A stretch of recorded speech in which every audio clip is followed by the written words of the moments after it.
Hey, and welcome to the Pig Daily, guys. It's episode number 49. It's ICYFAR. So it is the day where we go and cast your awesome replays. Before we talk about this week's topic, though, next one is Angry Boys. So get your BM replays. Harvest the salt. If you're not getting anyone BMing you, maybe you can go dance some units in their face and make some people angry. Definitely send me those replays, guys. So I want all week just be focused on saving every single BM replay you have. Send them to me so that I can have a lot of fun casting them next week. I'm really excited for that topic, so yeah, get on it, guys. All right, guys. So we are going to be doing ICYFAR today. It's going to be on the balanced test map, which is awesome because the balanced test map is crazy. It's weird, and we actually have a lot of games today. So there's going to be a little bit of fast forwarding because I really want to cover 3 specific replays. So we're going to start out with one. Let's just dive on into the game and let's take a look at it. This is obviously just meant to be like a fun cast. That's the only real point of ICYFAR. So we're going to look at this game between up here in the top right. It is Love Tool, our yellow Zerg. Not really getting any sound coming through. I don't know about you guys. That's probably just me. There we go. Love Tool. And his opponent down here in the bottom right hand side, our blue Terran player, it is Swedish Fish.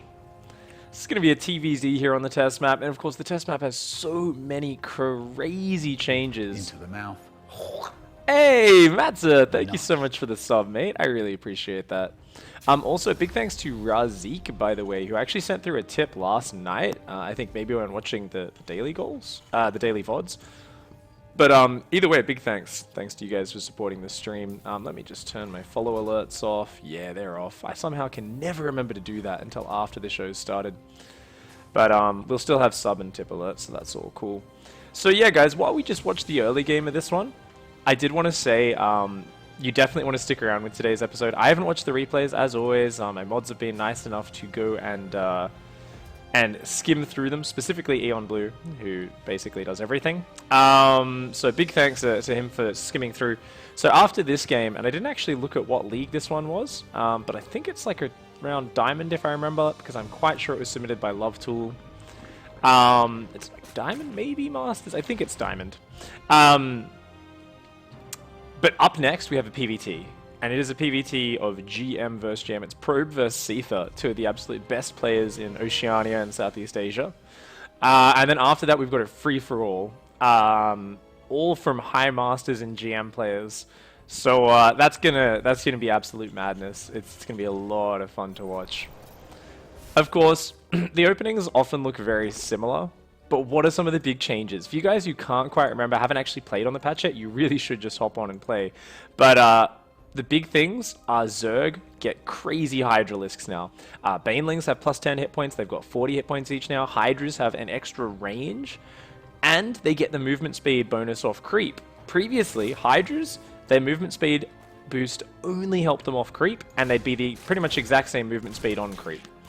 So that was always something which really kind of hurt. And now Zerg just have like Hydras to kill anything. Like they're just so insane.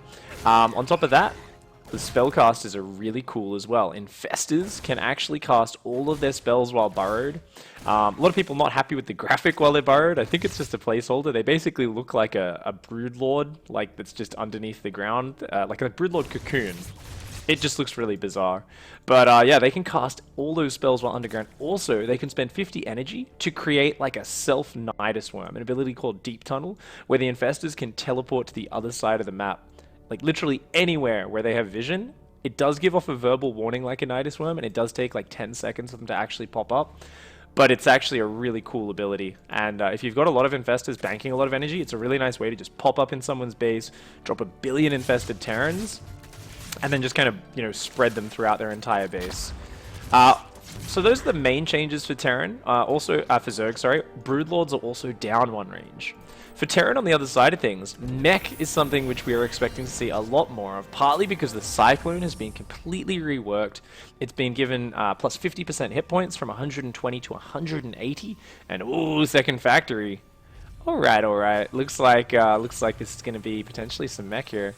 Tech lab going down. Maybe get some cyclone production going. Also, the cyclone now basically shoots like a machine gun. It attacks so damn fast. Like, I think it's like a 0.07 second attack cooldown, so it attacks like 14 times a second or something. Don't laugh at my maths, guys. I don't know. 14 times 7, is that right? Yeah, that's pretty accurate, right? That's like 98 or something. The thing is, the Cyclone only does 3 damage a shot, plus 3 versus Armored. So it is affected by armor and attack upgrades massively. Each one give it plus 33% against light.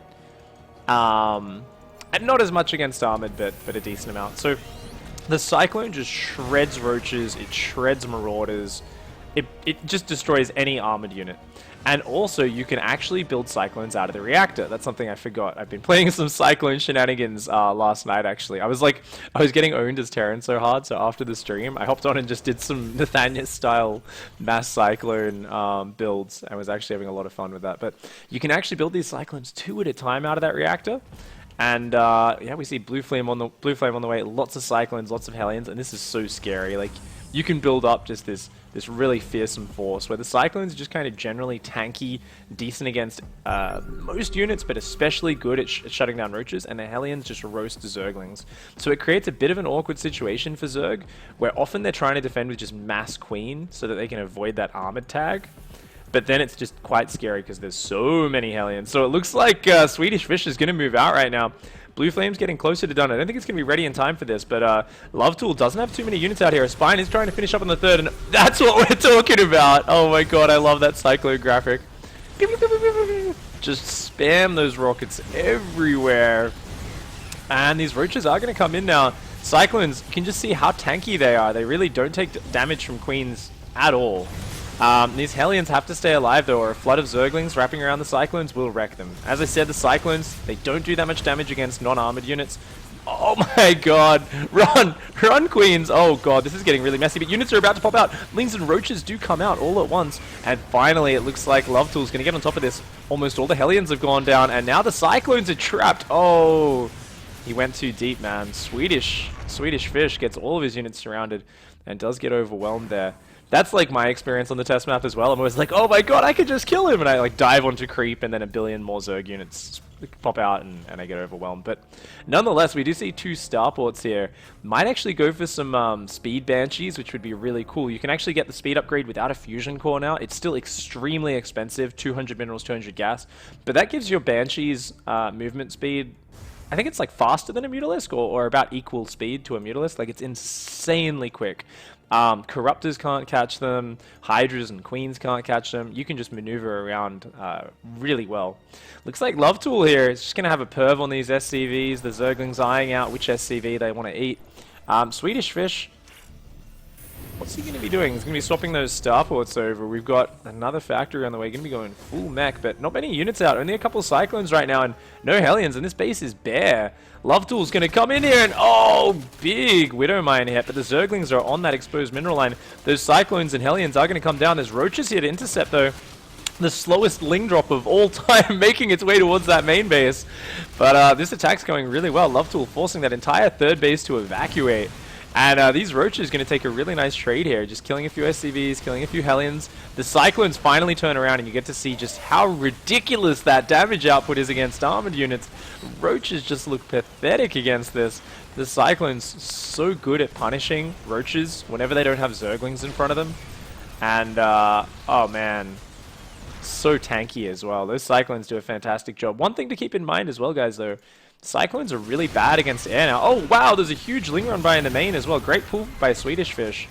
But it does look like it's going to be Banshees. But one problem with going Cyclones and Banshees, they both do great damage against ground, but Cyclones cannot attack air anymore. The only way they can attack air is with their lock-on. Their lock-on only works on air these days, but it only does 160 damage. So it's kind of pathetic. Like, 160 damage over 14 seconds is actually incredibly low damage. Like, you need each one to lock on a separate muta and then follow the muta for like 10 seconds before it dies. It's painful to watch. So it looks like there are some missile turrets going down, some Thors being added in. Swedish Fish is going to Going to try and cover up his bases there as much as possible.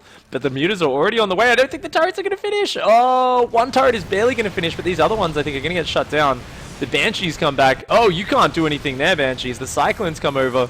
I don't know if Swedish Fish realizes Cyclones don't shoot up anymore. And oh no, the turrets aren't going to get up on this base. And that's huge. There's no anti-air right now. The Cyclones, there we go. We get to see that pathetic lock-on that I talked about. Decides to give the mutas a little bit of a cheeky tickle. Oh, some nice Widowmine shots. And oh, that fourth base being forced to lift. A good win here by Lovetool. Lovetool adding more and more mutas behind it. Ouch! Unfortunately taking some nasty Mutalisk hits here. And the Cyclones are going to start to lock on once more. It's so pathetic, that anti-air damage. Oh, man. Yeah, an advice for any of you Terran kids. Don't do what I did my very first game on the test map and make a Cyclone to defend an Oracle. It's one of the saddest things. You sit there, you're like, lock on, you're like, then it kind of hits home how much the damage is being nerfed while the Oracle kills your entire mineral line before the lock on actually finishes it off. And then a second Oracle walks in and you're like, okay, yep, Cyclones not very good for shutting down air units anymore. They kind of suck. Anti-ground though, as a general multi-purpose ground unit, they do kick butt. So that's kind of their use right now. What's Lovetool going to go for? A lot of mutas out right now. Going to come back in, but it looks like, oh, these turrets are getting back up. There is a Thor down here as well as a couple Liberators now, and those mutas have to run away. A couple of them do get blasted down. A Hive is on the way.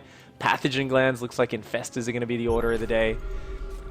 Meanwhile, back at home, we've got Tunneling Claws on the way. We've got Corvid Reactor. That's the Raven Energy upgrade. It looks like Swedish Fish here wants to go for the one of everything composition. I actually do really agree with the Widow Mines. Widow Mines combined with Cyclones and Hellions, like just this like kind of general mix of all your low-cost factory units can do really well right up until like Ultralisks are out.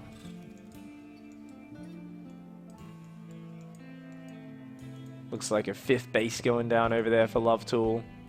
Lots of hatcheries going down. What are the upgrades at right now? We've got 1-1-1 upgrades for Zerg up against 1-1-1 upgrades for Terran. Okay, both guys are just kind of liking their 1-1, not starting any 2-2 upgrades until just now. There we go. +2 armor and +2 flyer attacks. And oh, mutas find the exposed base over here. They might be able to focus down that turret if Swedish Fish isn't quick to respond, and especially if he brings the Zerglings in as well. He's going to go for it. Oh, the mules don't repair in time, and now this base is super exposed. All those mules go down. Meanwhile, Zergling run by on the right-hand side gets wrecked by the Hellions and the Liberator Zones. These mutas going to take out that turret as well. It looks like Lovetool is going to be able to take this base out. Very nice harassment there. And oh, BCs are on the way. That's what we love to see. We've got BCs, Cyclones, Widowmines, Banshees, and Hellions in the production tab. Lovetool just building Zerglings and Corruptors right now. He's gonna get the Planetary. He is gonna get the Planetary, but there's 4 Liberators here. They've cornered these Mutalisks. The Mutas have a slight movement speed buff, or not buff, but advantage over those Libs. These Mutas need to get out of there. You can't go like that. No!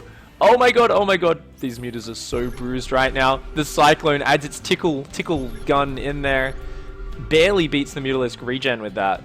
And it looks like these mutas do all survive to fight another day. Swedish Fish, with this kind of hodgepodge army, it's somewhat scary, but there's really just not that much on the ground. A handful of Hellions, a few Cyclones, and a Thor. But looks like he wants to put some hurt on, wants to go aggressive. What is there at home for Lovetool? A lot of Ravagers, Corruptors, and Zerglings, as well as 6 Infestors are just popping right now. Are they going to be ready for this fight? I don't think so, but there's a huge Zergling surround. Are there enough Blue Flames to deal with this? I don't think so. All of these mech units being surrounded. The Widow Mines, they're going to try and save the day against these Zerglings, but the Corruptors overwhelming the Liberators, those Banshees. Oh my god, they eat the Corrosive Bile. He didn't see the Corrosive Bile, turns around, walks his whole army into it, and it turns out Corrosive Bile is pretty good against Banshees when they all clump up on top of it.